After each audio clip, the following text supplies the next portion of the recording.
Welcome to AB tutorial.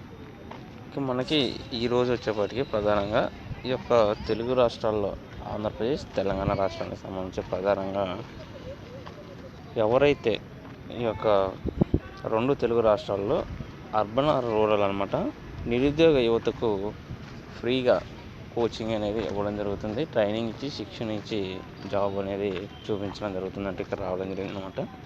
So ఇక్కడ వచ్చేప్పటికి ప్రధానంగా రూరల్ అండ్ అర్బన్ ప్రాంతాల్లో నిరుద్యోగ యువతకు ఉచిత భోజన వసతితో కూడిన శిక్షణ అనంతరం ఉపాధి కల్పనకు స్వామి రామానంద తీర్థ గ్రామీణ శిక్షణ సంస్థ చర్యలు తీసుకుంటుందంటూ మేధా చారిటబుల్ ట్రస్ట్ సహకారంతో ఉపాధి ఆధారిత సాంకేతిక శిక్షణ అందించనుంది. ఇందులో భాగంగా ఆసక్తి ఉన్నటువంటి ఇంట్రెస్టింగ్ క్యాండిడేట్స్ ఎవరైతే ఉన్నారో వారి కోసం అయితే అప్లికేషన్స్ ఇన్వైట్ చేయడం జరుగుతుంది. సో ఈ నెల 6th నుంచి గడువు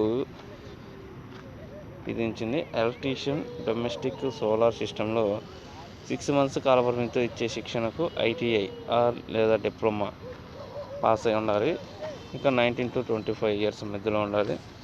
ఆల్రెడీ కంటిన్యూస్లో ఉన్న వాళ్ళు దీనికి ఎలిజిబుల్ కాదనమాట. సో ఎవరైతే ఈ యొక్క శిక్షణ అనంతరం ఉద్యోగం చేసేందుకు సిద్ధంగా ఉన్నవారు వారు దరఖాస్తు చేసుకోవాలని సెట్ పాస్పోర్ట్ ఫోటో ఆధార్ కార్డుతో ఈ యొక్క అడ్రస్కు దరఖాస్తు చేసుకోవాలంటూ దీనికి సంబంధించి మనకి నెంబర్స్ కూడా ఇవ్వడం జరిగిందనమాట.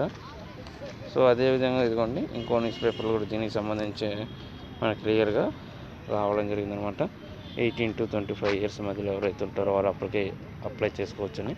అదేవిధంగా పోలీస్ ఉద్యోగాలకు ఉచిత శిక్షణ దరఖాస్తులకు లాస్ట్ డేటు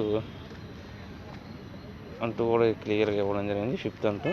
సో సాయంత్రంలోపు ఎవరైతే ఉంటారో వారు అప్లికేషన్స్ అనేది పెట్టుకోవచ్చు అనమాట. ఈ యొక్క QR కోడ్ని స్కాన్ చేసి సమీపంలో పోలీస్ స్టేషన్ నేరుగా వెళ్ళి పేర్లు నమోదు చేసుకోవాలంటూ కూడా ఇక్కడ మనకి క్లియర్గా రావడం జరిగింది అనమాట.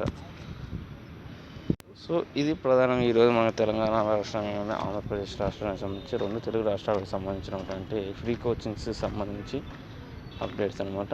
ఇలాంటి మరిన్ని అప్డేట్స్ కోసం ఈ యొక్క ఛానల్ని లైక్ చేయండి, షేర్ చేయండి, సబ్స్క్రైబ్ చేయండి.